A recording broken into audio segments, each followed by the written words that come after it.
Good morning, students. It's a bright and shiny day. Here's the next installment of PCHtv. Oh, morning, folks. Stayed up a little late, Thomas? Yeah, I could really use some coffee right now. Well, lucky for you, a new coffee shop just opened up. It's in Miss Pining's room. Let's find out a little bit more about that.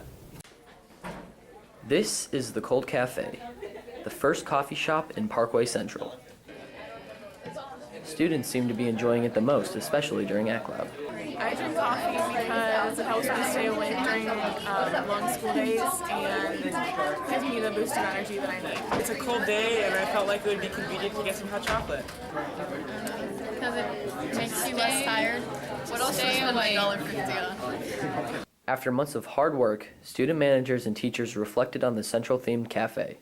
There's been quite a few students that come in, there's been regulars, and I think it saves them time in the morning, or if it's like a freshman and sophomore and they can't drive to school, then their parents can drop them off and they can still get coffee and not make their parents take an extra trip, so it's been pretty good. I think it's a great idea because it gives students an opportunity to help out and to also get involved. The Cold Cafe might even be a part of their legacy to Parkway Central. I don't know, I never really thought about it, but I mean if it goes well then I wouldn't mind teaching some of the juniors or sophomores how it goes, like in FBLA, help them, kind of give them background ideas and stories about it, so see if they can continue it. You can say yeah, because it's actually really big, it's a hit so far, so. The coffee shop hasn't just been affecting Central students. Teachers have their own opinions also. When I first heard about it, I was a little surprised that we were actually going to be selling coffee in a high school. I think I get the idea behind it. If kids are going to get coffee besides a place like Breadco or Starbucks, well, they can focus on getting to school on time, they can get it there, and then they're good to go. The coffee shop is, it's right next door, and it used to be really peaceful and quiet around here.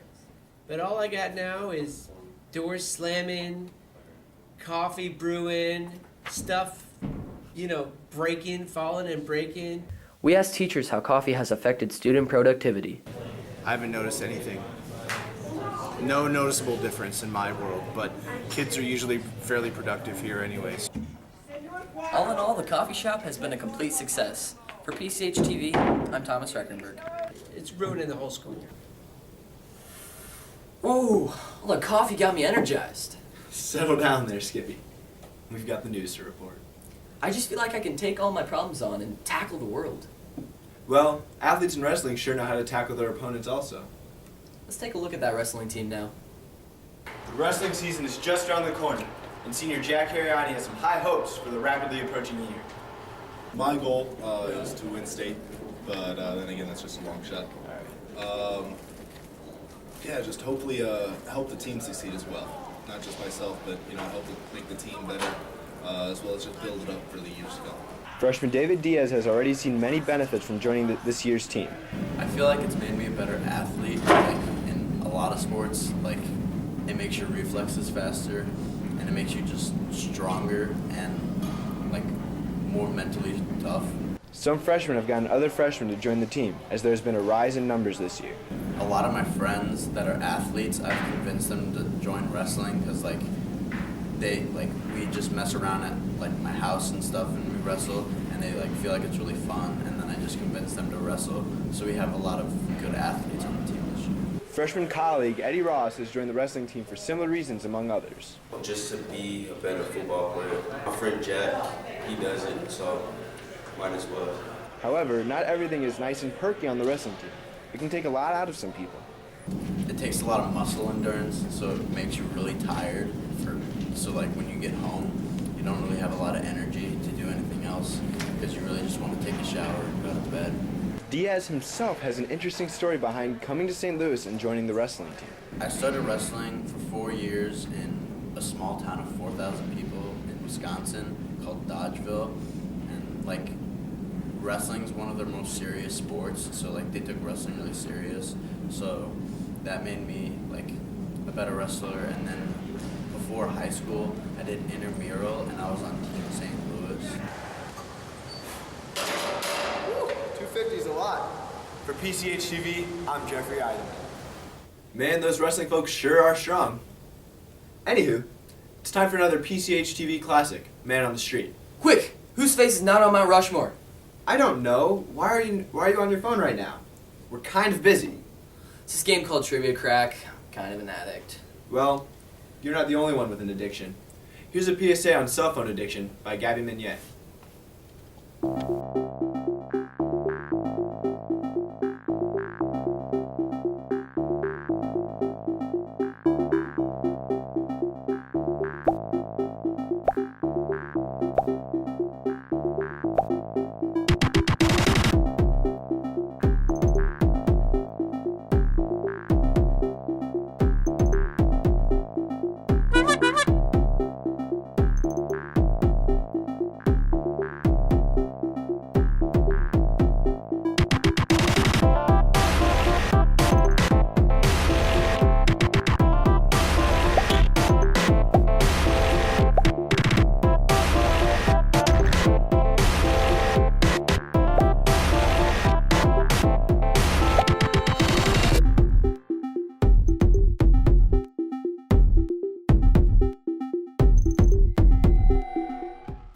Hey Thomas, what's pot spelled backwards? Top? Spell top. Brings me back to my elementary school days. T-O-P. Say top 3 times fast. Top, top, top. 2 times fast. Top, top. 4 times fast. Top, top, top, top. What do you do at a green light? Stop! No. The motorist must keep driving at the same speed while following the training he or she learned at the age of 16. Ha! I got you. Let's see how other students react to this trick. Top. T-O-P. Top, top, top. Top, top. Top, top, top, top. You go. What do you do at a green light? Stop. Oh, man. Say top 3 times fast. Top, top, top. Say it 4 times fast. Top, top, top, top, top. What do you do at a green light? Stop. No. You drive. Wait, don't you? Stop, stop. Say it 2 times fast. Stop, stop. What do you do at a green light? Stop. At a green light, you go. I'm colorblind, remember? What do you do at a green light? Stop. What's pot backwards? T-O-P, top. Say it 3 times fast. Top, top, top. Say it 4 times fast. Top, top, top, top. Say it 2 times fast. Top, top. What do you do at a green light?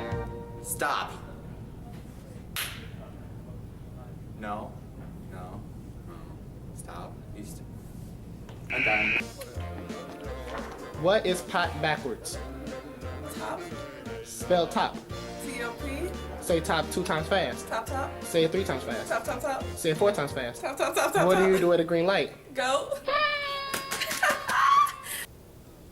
Well, that was funny. Try and say that with a little bit more passion. A little more drama. What are you hinting at, Hollywood? That you have no knowledge of correct theater. Anywho, the picnic play occurred on November 13th through the 15th. The fall play, Picnic, introduced Parkway Central's actors and actresses to life in a small southern town. Okay, so I play Flo Owens. She's the mother of the 2 girls who the play is kind of centered around. She's also kind of the core of the show. She's really strong. She's a single mom in the 1950s, which is kind of unheard of. My character was Howard Bevins. He's a businessman. He's about 42 years old. He kind of has an abusive side due to his life in his childhood. So he had a girlfriend on the show, and he kind of used her to benefit his business, and he abused her emotionally and physically. Cast members of Picnic went to great lengths to fulfill an authentic role. To go down to Cuba, Missouri, because it's like a small town, and we wanted to kind of get the small town atmosphere. And then we also went to a church service because like the people on the show were Baptists. So I guess like the most fun part is like kind of all that extra work you get to do to get into the character, and by the end you really understand like a different way of life. The dialect coach helped a lot too, because when we first went into the process of the production, we were trying to overdo the dialect, kind of like stereotypical Southern dialect, and the dialect coach really helped us like pull back on that. As a newcomer to the theater, junior Madeline Van Lunen had to overcome many boundaries. Balancing school with the play, it put me under a lot of stress, but in a way it was really good because it kind of, it prepared me. Not only do the actors create the play, members of the crew use detail to make the play as authentic as possible. Finding more sound effects, because you can always have more, and making sure that they are time specific to the cars, because it took place in 1952, so you're not going to have like an Aston Martin coming through, and it just wouldn't make sense. From PCHtv, I'm Caroline Fenton. The theater seems to know how to put on a show. As a fan of both the arts and the sports, I know I'm excited for the basketball season. Well, hopefully the team can get a great start to the season. Let's take a look at the boys basketball team. Coming off a successful season from last year that went to a district championship, the team is trying to replicate their success. Well, the beginning of any basketball season is very exciting. You know, you got a new mix of kids that are trying to kind of figure it all out. Our learning curve right now has been pretty slow, and that's been a little bit frustrating, but I imagine there's a lot of other high school coaches and teams in the area that, you know, if they've got young teams anyway, they're kind of in the same position, you know, that I'm in right now. Growing pains are bound to happen with a young team that is only returning 2 starters. There is a lot of energy most of the time, and you know, the kids are trying hard. We're just trying to figure everybody out.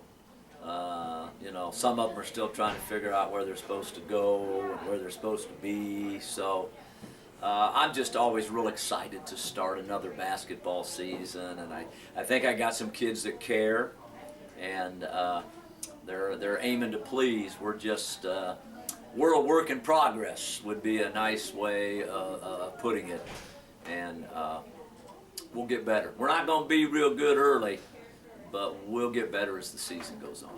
One of the 2 returning starters is senior Jarrett Cox-Bradley, and he agrees that there is room to improve. We had some pretty good practices, but I'm saying, man, you know, we got a lot of younger players, a lot of players who's first year on varsity, so, I mean, we're making mistakes that a young team would make, but I think we're getting better each day, each practice. Coach Kirby will look to Jarrett as the leader on this team. Be great senior leadership. Jarrett's obviously a returning all-district, all-conference first-teamer. He has shown the ability to put the ball in the basket. Jarrett knows what he needs to do in practice to set a good example. If me and Rasan like have a bad practice, come into practice down, you know, the rest of the team kind of feeds off that energy, so we try to make it a constant effort to come ready to play every practice, every game. So most of the team look at us, they look at us as leaders, so does the coaches. Jarrett and Rasan McKenney are the 2 starters coming back, and they make up a good group of guards. You know, I like my guards. They're going to be fun to watch. There is a newcomer to the team that may be one of these fun guards to watch. I've got a little freshman by the name of DeAndre Campbell, who has really shown an innate ability to play the game. He's got great instincts. He's certainly going to have growing pains, but between Rasan, Jarrett, and DeAndre, you've got 3 pretty quick, athletic guards that can cause havoc. They can pester you. Another new face on the varsity team will be junior Josh Konasek, who is known by Connie. I love Connie. I think I brag about him more than anybody, and he hasn't even played a real minute of varsity basketball just because he's got a motor. You know, Connie kind of understands that in order for him to keep his head above water, be successful, he's just got to have a motor that doesn't quit, and he is constantly working. While there will be a lot of new faces on the team, there will be an old guy with a new look. I just felt like it was time to switch it up. I mean, I had hair for a long time, almost a year. I just felt like it was something new to do. Start a new fresh me for the season. Yeah, I'm gonna just let it grow from here on out for the rest of the season. From PCHtv, I'm Matthew Gibbs. Personally, I'm expecting a state championship. I think we would all love for that to happen. Anywho, that's all we have for this episode. My mother's always told me I'm Thomas Reckenberg.